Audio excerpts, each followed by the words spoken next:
তিলক সম্বন্ধে আরেকটা বলি, ব্রহ্ম পুরাণ লেখা আছে, কোনো ঊর্ধ্বপিণ্ডধারী তিলক ব্যক্তি যদি কোনো গৃহস্থের বাড়িতে আহার করে, আমি তার 20টি গুণ নরক হইতে উদ্ধার করে যাবে।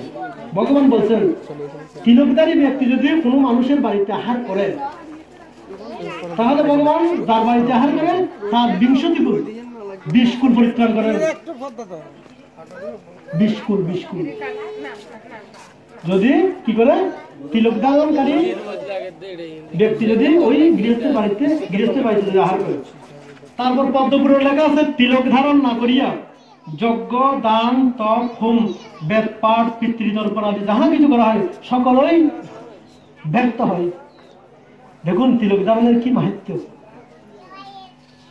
তারপর স্কন্দ পুরাণে ব্রহ্মাকে ভগবান বলছেন, যে মানুষের শরীরে ঊর্ধ্বপিণ্ড তিলক থাকে না, ভগবান বলছেন আমি তার মুখ সমান সদৃশ, তার কপাল সমান সদৃশ, আমি কখনো তার মুখ দর্শন করি না।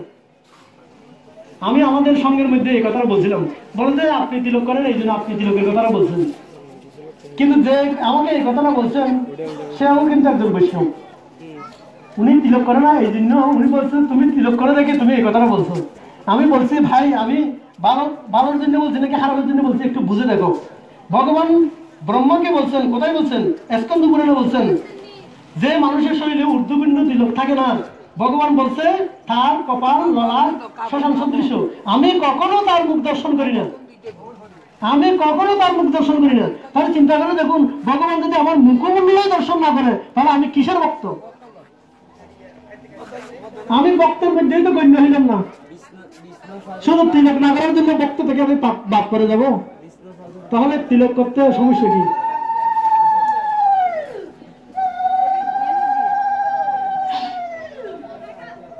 তাহলে আমরা মালা দেওয়ার কথা সম্বন্ধে বুঝলাম, নিশ্চয় আপনারা বুঝেছেন। তিলকের কথা বললাম, বুঝতে পেরেছেন।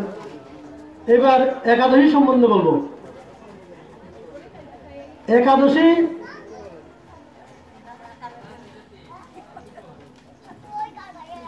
স্কন্দ পুরাণে লেখা আছে, যমদূতকে বলছেন শত শত পাতকে হইলেও একাদশী উপবাসী ব্যক্তিকে পরিত্যাগ করি। শত শত ফাঁসি হইলেও তাহলে ফাপ করলেও ভয় নেই, তাই বলে কি ফাপ করা বন্ধ করবেন না? বন্ধ করবেন, কিন্তু যেগুলো করেছেন সেগুলো তো আর ভয় নেই, কারণ আপনি একাদশী উপবাস থাকলেই হলে ভগবান আপনার সকল অপরাধ ক্ষমা করে দেবেন। এর চেয়ে সবাইকে আর কি, আমি যদি একাদশী থাকি আমার সকল অপরাধ যদি ক্ষমা হয়ে যায়, যত পাপ করেছি, তাহলে তো একাদশী থাকতে বাধা কোথায়? 14-15 দিন বাদে একবার একাদশী আসে, 14-15 দিন বাদে একবার একাদশী আসে, আমি এবার একাদশী উপবাস থাকতে সমস্যা কোথায়? শাস্ত্রে লেখা আছে মদীয় অধিকারের মধ্যে, যমরাজ বলছেন মদীয় অধিকারের মধ্যে যাহার বয়ক্রম 8 বৎসর অধিক হয়েছে এবং 80 বৎসর পূর্ণ হয়নি, তাহারা যদি একাদশী উপবাস না করে সেই সমস্ত পাতকে কি আমি কত বড় কথা বলছেন শুনছেন? যাহার বয়স 8 বছর দেখাই নেই, তাহলে মদীয় অধিকারের মধ্যে যাহার বয়ক্রম 8 বৎসর অধিক হয়েছে এবং 80 বছর পূর্ণ হয়নি, তাহারা যদি একাদশী উপবাস না করে তাহলে সেই সমস্ত পাতকে আমি সংহার করিব এবং কালক্রমে আমার দেশ হইতে দূর করিয়া দিব। দেখুন কত কঠোর বাক্য। একাদশী না করলে কত বড় সাজা।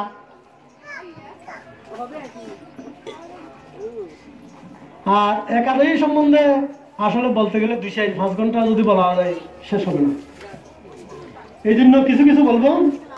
হরিভক্তি বিলাসে 544 পৃষ্ঠাে লেখা আছে, একাদশীতে উপবাসী থাকিয়া দ্বাদশী দিবসে আহার করিলে ব্রতির উপর ভগবানের পরম প্রীতি সন্তান হয়।